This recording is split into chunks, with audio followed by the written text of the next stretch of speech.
Hello friends,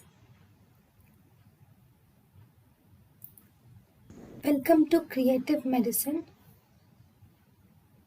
In this lecture, we will learn about. Hello friends, let us now learn about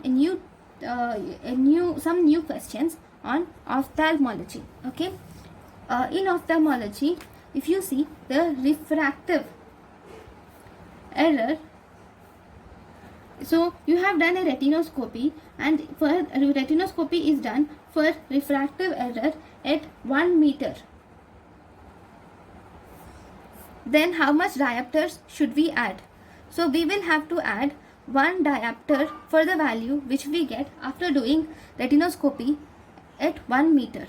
Then if we have done retinoscopy for refractive error at 66 centimeters, then what is the addition factor that should be added to the value that we get? It is minus 1.5 diopters should be added for the value which we get.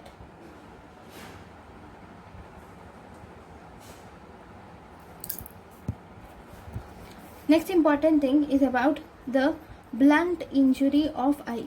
What are you going to see in blunt injury to eye? In blunt injury to eye, you see the following changes.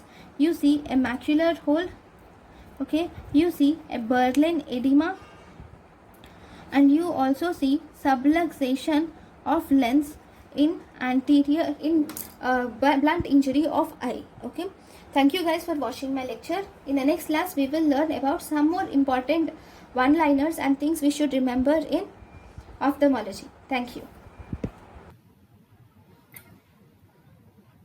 Thank you and thank you for watching.